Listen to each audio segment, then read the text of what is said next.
Hi, hello, welcome. My name is Blake. Today I am talking about my biggest surprises for 2025. I have three books that surprised me in a negative way, and then three books that surprised me in a good way. And I'm just going to start with the ones that surprised me in a bad way, and then I will end on a positive note with the good ones. Up first, here I have The Twisted Ones by T. Kingfisher. This one was such a surprise for me because every book I have read by T. Kingfisher I have given 4 stars or higher, I think. And this book, I went into it, I was so excited. I felt very confident that I would love this one as well. And it started off great. So we follow a woman named Mouse, and she is up in the Appalachian Mountains. You know, her grandparents have passed away. They were hoarders, so she's going to kind of clean out their hoarder house. And while she is there, she is cleaning up and interacting with the strange neighbors, and she finds her grandfather's journal, and things become a little creepy, and she starts to see some of the things that maybe her grandfather was talking about in his journal. And I really liked the setup of this one. I love, following someone and their dog. It felt like a very isolated and very claustrophobic setting. It wasn't quite spooky. It's classified as horror, but it doesn't really feel, it didn't feel very horrifying. In true T. Kingfisher fashion, we have some very quirky and unusual characters. This book has kind of like a folk horror element. And I feel like once the monsters were kind of revealed, I feel like I kind of lost interest in the book, which is a shame because I thought I was really going to love it, but I didn't.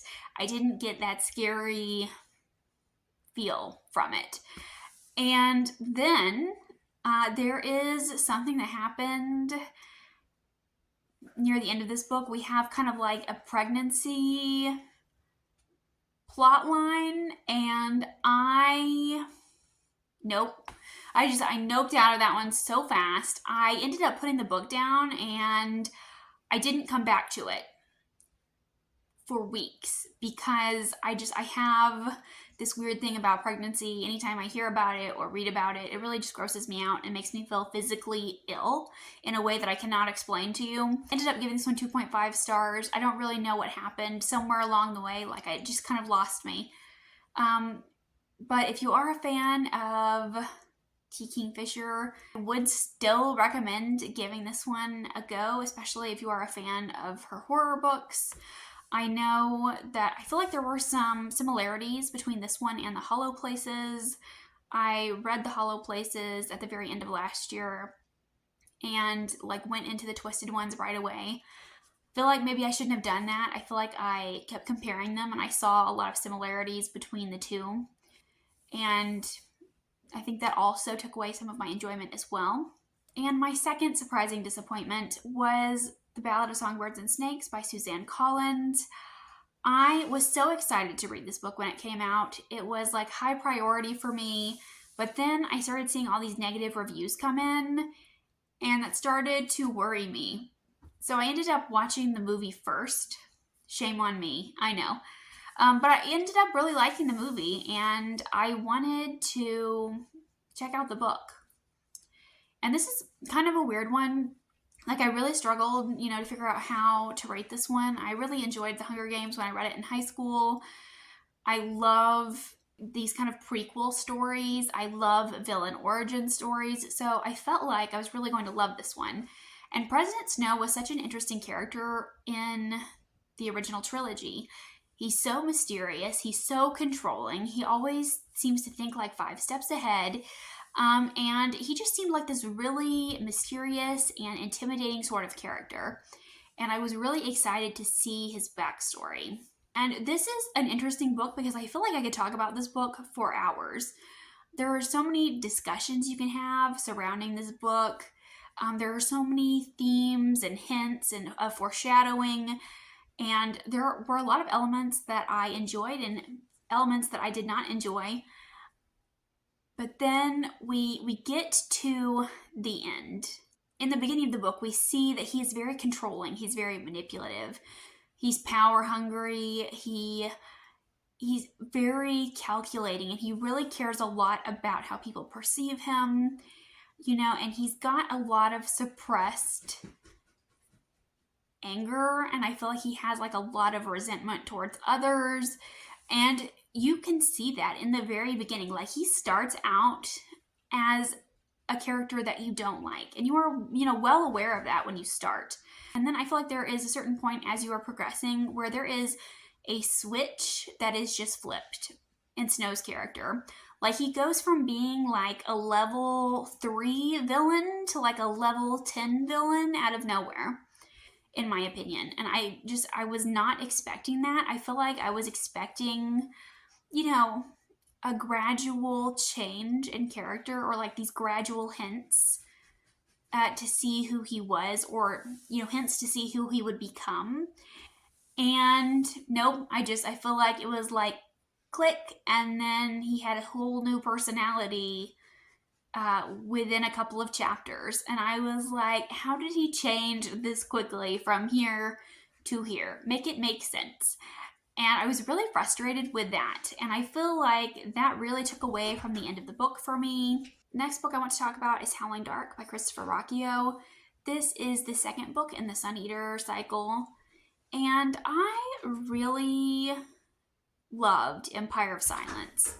So I guess this is maybe an unpopular opinion of mine, but I found book 2 to be disappointing compared to book 1.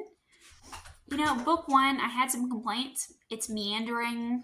It's very slow. We do have a lot of time jumps, but overall, I still felt like I keep getting distracted by my cat chasing flies in the background. But I really loved kind of the influences of this book. I feel like there are like a lot of nods to Star Wars and Dune that were present in Empire of Silence, and I really loved those nods. And I had a great time following Hadrian's character. He's definitely not a likable character, and like right from the beginning, it tells you where the story is going. So like I was really interested in seeing how we go from being a nobleman to being someone who destroys a planet. And then in book 2, like it starts right out of the gate. There's a massive time skip, and a lot of stuff has happened from the end of book 1, and I was so lost. I felt like I was just kind of thrown into the world, and I felt like it was really rough the way that it was done. And Hadrian keeps referencing things that happened in the past between books 1 and 2. He has new friends. He has, a new position that he's kind of in. He has a new relationship with a woman that we don't know. And I was like, who is this woman and why should I care about her? Because there is no development for the character. And at the end of book 1, I was pretty sure he was really interested in another character. So I was like, who is this other woman? Where did she come from? And he keeps like talking, like having like flashbacks to their relationship and to the things that happened and referencing them. And I didn't care because I didn't experience it with him.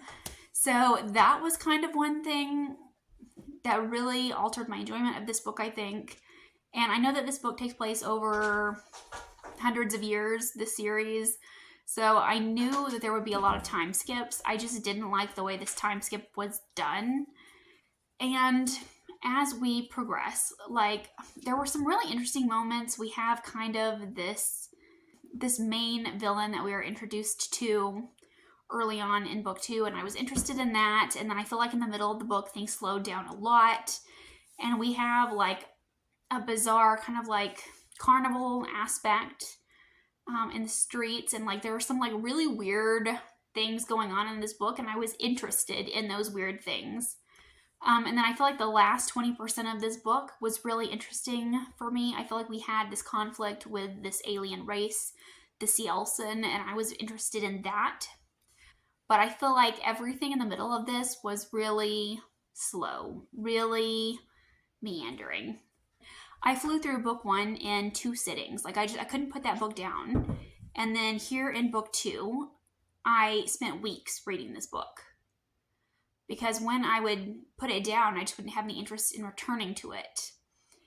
And I feel like I was so sure that this was going to be a 5-star read for me. Everyone talks about how much they love this book. It's their favorite of the series. And I feel like I didn't read the same book as everybody else. So that is a really unpopular opinion I have, I guess. I haven't seen anybody else that has disliked the sequel. So I don't know. I'm still going to continue on. There were definitely things about this book that I liked. We have first the conflict with the Cielson. I want to see how that continues. Also, in this book, I feel like we started to get hints of Hadrian kind of being more of this morally gray character. Getting into the books that surprised me in a good way, I have up first here, I have Hell for Hire by Rachel Aaron. I didn't know anything about this book. I went into this with zero expectations. I'd never heard anybody talk about it. My friend found this on Kindle Unlimited, and she suggested that we buddy read it because she really liked the cover. And I was like, yeah, I'm down. You know, I really want to read more urban fantasy, so I'll give it a try. So in this book, we follow Adrian, who is a male witch, and he's leaving his coven behind to start his own witchwood in Seattle. And he hires a gang of demons to be his bodyguards because the warlocks are on to Adrian, and the fact that Adrian is a male user of witchcraft is against the rules. So the warlocks are kind of after him. And so he kind of has to team up with these demons to keep them away. And we have 2 POVs. And then our other POV is that of the leader of the demon group that is protecting him. And through her POV, it's very action-packed. She's doing a lot of scouting and she's gathering intel. And like we have a lot of action-packed scenes and we get a lot of world building about the demons through her perspective. And then through Adrian's perspective, we have a very witchy POV and it feels very cozy almost. Adrian is kind of a cinnamon roll sort of person. He has a talking cat and we see him, you know, brewing potions and he's out in his garden growing things. And we learn more about the witches through his perspective. So it was quite an interesting mashup between the 2 characters. Usually the roles are reversed. So I liked that they were different in this book. And this urban fantasy, it's cheesy, but it's also very fun. You know, we have found family, we have a talking cat. It had like a really nice blend of cozy fantasy, but also it had stakes. And up next, I have Fangs by Sarah Anderson. This is a graphic novel. It's very short. It's only about 100 pages. I have only attempted to read graphic novels a couple of times before, and I've never been into them. I don't know if it was my mood or if it was how I was, you know, feeling this day. But on Halloween night, I sat and read this graphic novel, and I just had a blast. So it follows a woman who is a vampire and her relationship with a man who is a werewolf. And it sounds very cheesy, I know, and it is indeed cheesy. And it is very cute and very wholesome. And it's filled with ridiculous puns about vampires and werewolves and kind of, you know, what would happen if a vampire and a werewolf were dating one another. And I just thought it was so cute. I read it Halloween night. It's like one of my standout reads for the year. I had such a great time with it. And it's wild because I have never enjoyed a graphic novel that I've read, except for this one. I don't know. I liked the art style. I liked the characters. And no, they aren't, you know, very developed or anything like that. It was just like a quick, fun little story. It was like a popcorn read. I don't know. It was just so lovely. Third and final positive surprise here, I have another format that doesn't normally work for me, and that would be novellas.